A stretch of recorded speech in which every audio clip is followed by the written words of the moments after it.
Mind set study में आप सभी का स्वागत करता हूं। क्लास 10th चैप्टर 5 है समांतर श्रेणियां। इसको इंग्लिश में एपी से दर्शाते हैं। अर्थमेटिक्स प्रोग्रेशन है।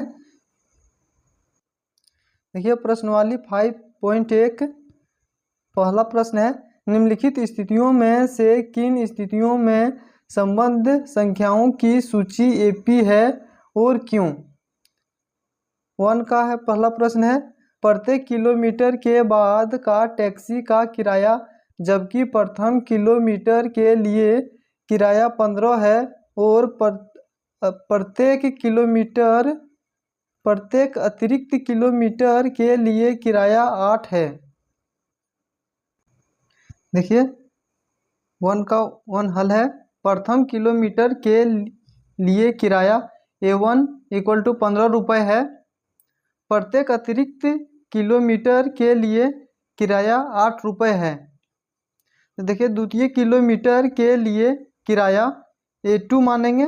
उसके बाद देखिए यहाँ पे 15 किलोमीटर है और फिर 8 है किलोमीटर का है, तो 15 में 8 जोड़ देंगे कितना हो जाएगा 23 किलोमीटर। फिर देखिए तृतीय किलोमीटर के लिए किराया, यहाँ पे देखिए 23 में हम लोग फिर से 8 जोड़ देंगे तो यहाँ पे फिर हो जाएगा 31 किलोमीटर। ठीक है, हम देखिए सर्व अंतर निकालने का फॉर्मूला होता है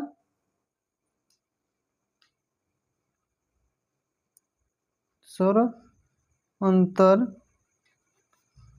इसको D1 बोलेंगे, equal to A2 minus A1। यहाँ पे देखिए A2 कितना निकालें 23 निकालें तो यहाँ पे 23 लिखेंगे और A1 कितना है 15 रुपये है, यहाँ पे 15 इसमें माइनस कर देंगे तो देखिए 23 में 13 में 5 जाएगा 8 बचेगा, एक कैरी ले लीजिएगा तो एक में चल जाएगा 8 बचेगा। अब फिर से देखिए सर्व अंतर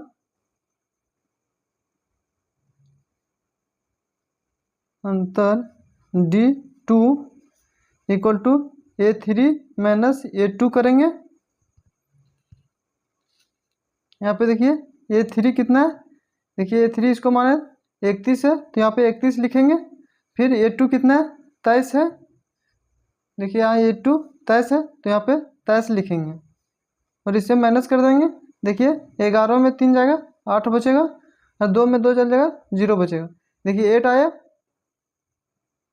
यहाँ पे देखिए यहाँ पे भी 8 D1 8 आया, यहाँ पे भी D2 8 आया तो यहाँ पे लिखेंगे इसके सर्व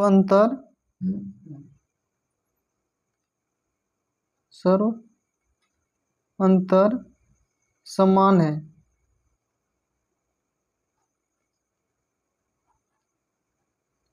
अतः यह एपी में है। हम लोग को यही फाइंड करना था, एपी में है क्या नहीं सो बताना था। तो देखिए इसमें डी जो आया सो समान आया, इसलिए ये सर्वांतर है। यदि आप नोट करना चाहते हैं तो नोट कर सकते हैं।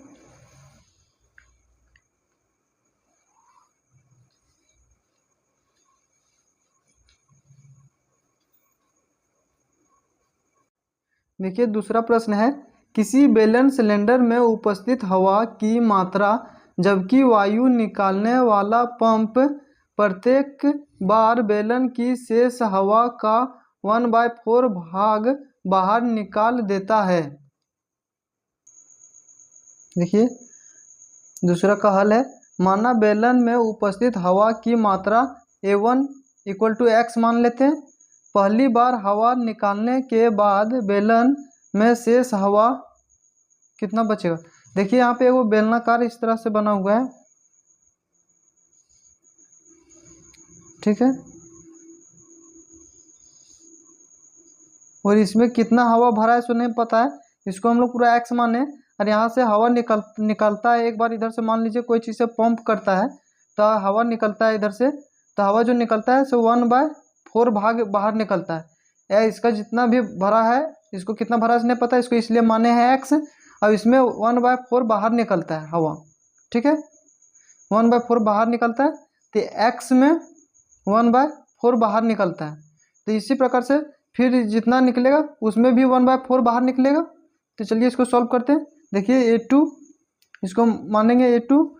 अब देखिए x में 1/4 x घटा देंगे तो कितना आएगा, यहाँ पे देखिए इसका एलसीएम लेंगे, यहाँ पे 4x हो जाएगा, तो यहाँ पे देखिए एलसीएम 1 हो जाएगा, 1x बचेगा। देखिए यहाँ पे 4x में एक x जाएगा, कितना बचेगा, 3x/4 बचेगा। मतलब एक ये पूरा x था, इसमें से 1/4 x घटा दिए तो कितना बचा, 3x/4। देखिए दूसरी बार हवा निकालने के बाद बेलन में शेष हवा, देखिए यहाँ पे जो x माने थे उसमें से जो बचा था 3x/4 बचा था, इसको हम यहाँ पे लिखेंगे 3/x/4। अब इसमें से हम लोग 1/4 x इंटू 3x/4 बाहर निकालेंगे। तो यहाँ पे देखिए ब्रैकेट है, मतलब यहाँ पे इंटू है, तो इसको हम लोग आगे सोल्व करते हैं।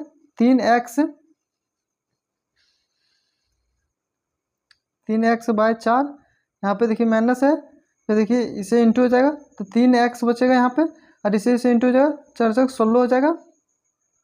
अब देखिए यहाँ पे एलसीएम लेंगे तो 16 आएगा। यहाँ पे देखिए 3x, इससे भागा देंगे 16 4 बार में, यहाँ पे देखिए माइनस 3x है, इंटू एक बार में कट रहा है, एक बार में, यहाँ पे देखिए इससे इंटू 4×3 12x माइनस 3x/16।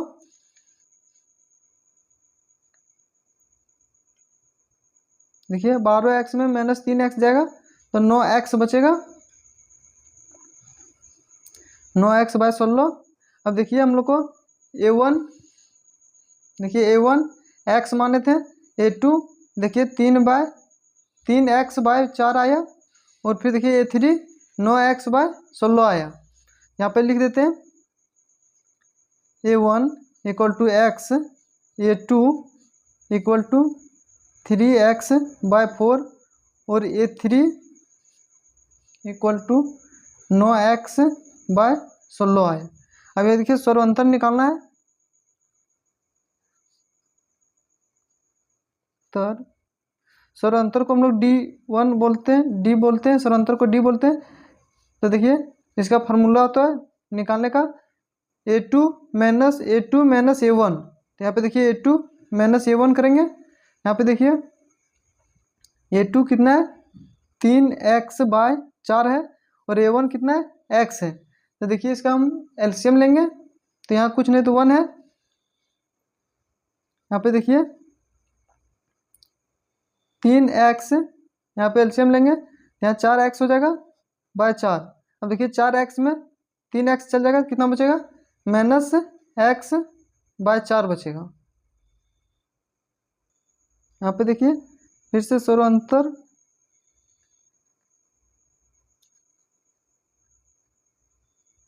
तो D2 = A3 माइनस A2 करेंगे। अब देखिए A3 कितना था, 9x, यहाँ पे देखिए A3 लिख दिए, 9x/16 है, 9x/16, और A2 कितना है, A2 देखिए यहाँ पे 3x/4, 3x/4। अब फिर से इसका एलसीएम लेंगे हम लोग, यहाँ पे देखिए 16 है, 9x, 4×16, तो 4×3 12x। अब देखिए 12x में माइनस 9x घटा देंगे तो कितना बचेगा, माइनस 3x बचेगा /16। यहाँ पे देखिए 16 बचेगा। अब देखिए इसके स्वरंतर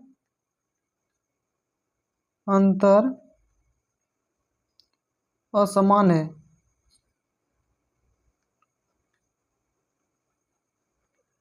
देखिए यहाँ पे कुछ आया है, यहाँ पे देखिए x/4 है, यहाँ पे देखिए -3x/16 आया, इसलिए यहाँ पे लिखेंगे अतः अतः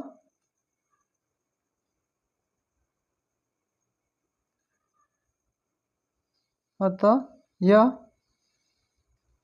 एपी में नहीं है। अतः यह एपी में नहीं है। यदि आप नोट करना चाहते हैं तो शुरू से हम दिखा दे रहे हैं एक बार।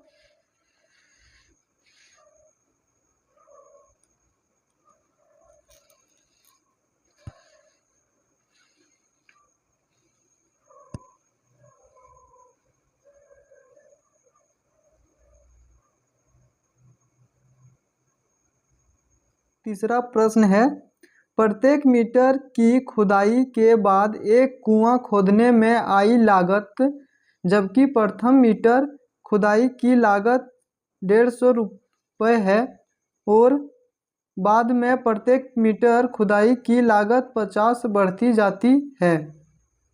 चलिए इसको सॉल्व करते हैं। देखिए, मान लेते हैं यहाँ पे एक कुआं खोद रहा है, ठीक है।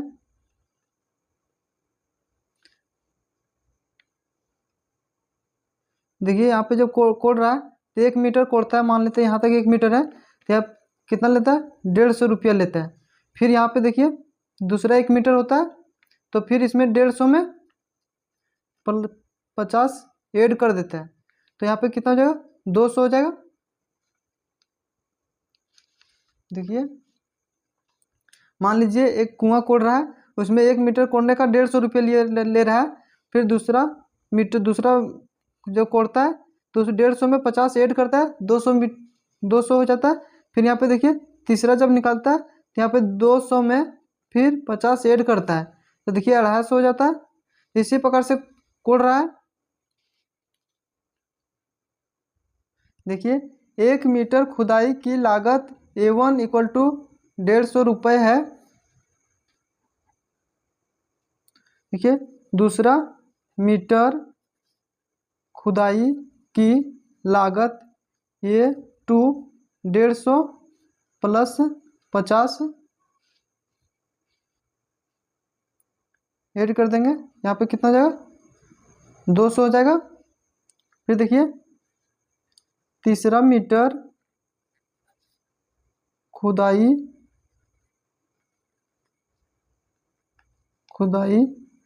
की लागत A3 इक्वल टू 200।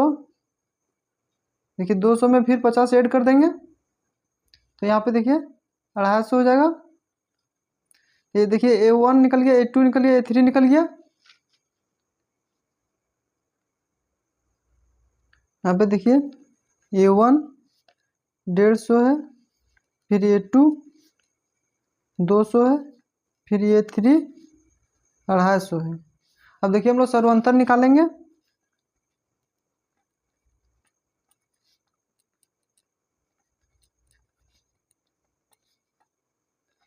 सर्वांतर को D1 के लिखते हैं, सर्वांतर को D बोलते हैं। यहाँ पे देखिए A2 माइनस A1 करते हैं, ये फार्मूला है। यहाँ पे देखिए A2 कितना है, 200, यहाँ पे 200 लिखेंगे, और A1 150 है तो 150 लिखेंगे।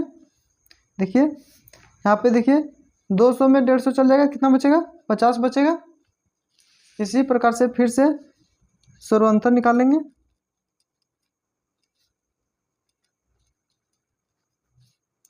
ये D2 A3 माइनस A2, अब देखिए A3 कितना है, 250 है, 250 लिखेंगे, माइनस A2 200। यहाँ पे देखिए 50 फिर आ गई। अब यहाँ पे देखिए इसके सर्वांतर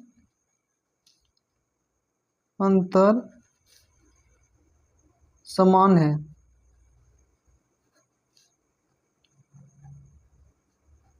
अतः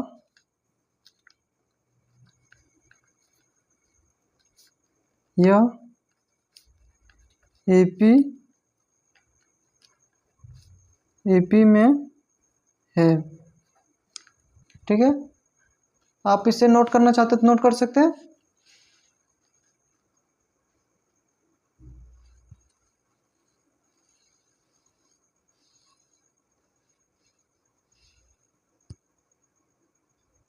देखिए चौथा प्रश्न है, खाते में प्रत्येक वर्ष का मिश्रधन जबकि 10,000 की राशि 8% वर्ष की दर से चक्रवृद्धि ब्याज पर जमा की जाती है।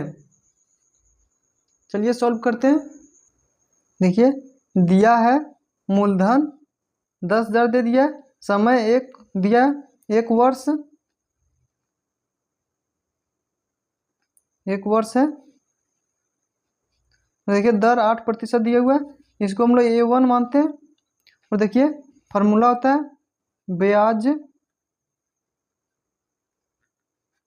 इक्वल टू मूलधन इंटू समय इंटू दर बाय 100, ये फार्मूला होता है। अब देखिए इस पर हम ब्याज निकालने का, अब यहाँ पे देखिए मूलधन दे दिया तो यहाँ लिखेंगे 10,000, फिर समय दे दिया 1 वर्ष, फिर दर देखिए 8% दिया है, 8 लिखेंगे। अब देखिए यहाँ 100 होता है, ये 2 जीरो कट जाएगा, तो यहाँ पे देखिए ये 8 से इसे इंटू हो जाएगा तो 800 आ जाएगा। देखिए मिश्रधन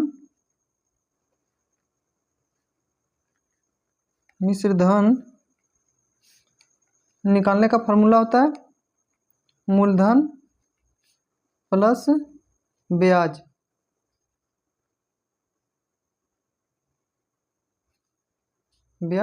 अब देखिए यहाँ पे ब्याज निकालें 800 आया, हम मूलधन दिया हुआ है क्वेश्चन में, देखिए यहाँ पे मूलधन 10,000 दिया है, यहाँ पे 10,000 लिखेंगे।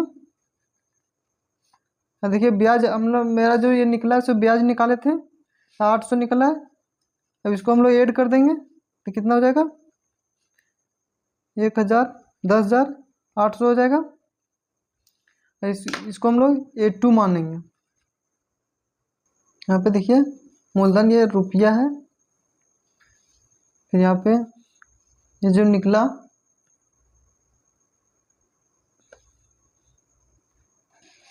निकला से रुपया निकला। अब यहाँ पे देखिए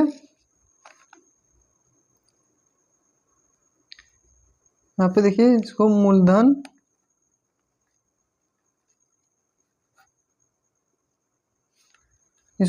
मानेंगे 10,800 रुपये।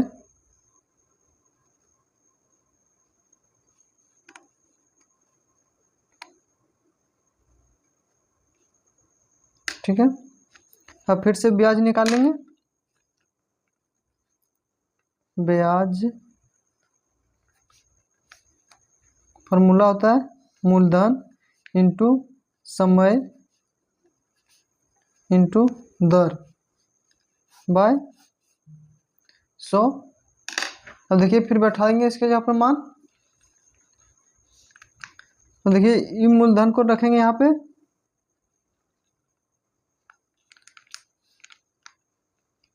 दस 10,800 इंटू समय 1 और दर 8%, ये परसेंट नहीं लिखा, 800 लिखेंगे, 8 लिखेंगे,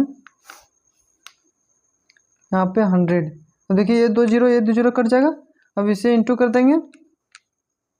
देखिए 80 64 का 4, 64 का 64 लिखेंगे और 8।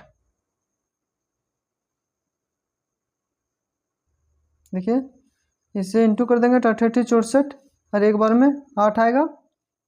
यहाँ पे देखो ब्याज आ गया 864। और फिर देखिए आप निकालेंगे मिश्रधन,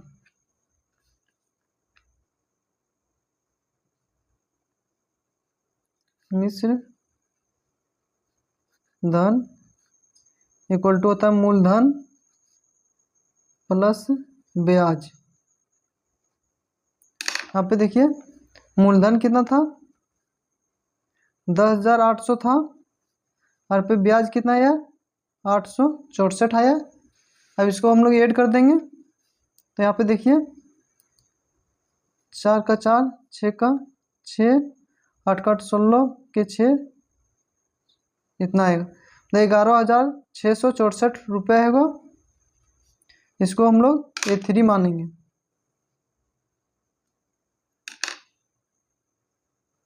देखिए A1 10,000 माने थे, और देखिए A2 कितना आया था, A2 था 10,800। अब देखिए A3 कितना है, इसको A3 माने 11,664 है। अब देखिए हम लोग सर्वांतर निकालेंगे। देखिए सर्वांतर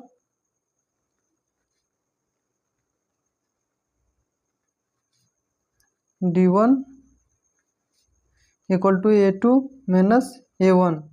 अब देखिए A2 कितना था, 10,800 था, माइनस 10,000, तो कितना बचेगा, 800 बचेगा। अब फिर देखिए सर्वांतर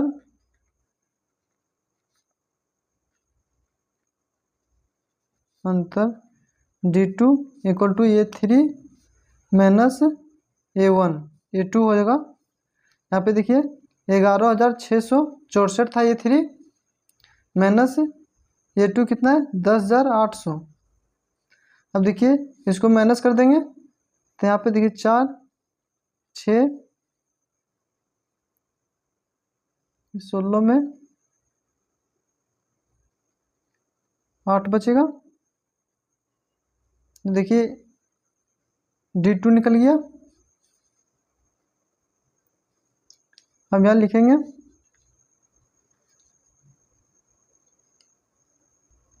यहाँ पे लिखेंगे इसके सर्व अंतर नहीं है, तो अतः यह AP में नहीं है। ये सॉल्व हो गया। यदि आप नोट करना चाहते हैं तो नोट कर सकते हैं, और यदि कुछ डाउट आता है तो कमेंट करें, कमेंट में जवाब देने का प्रयास करेंगे।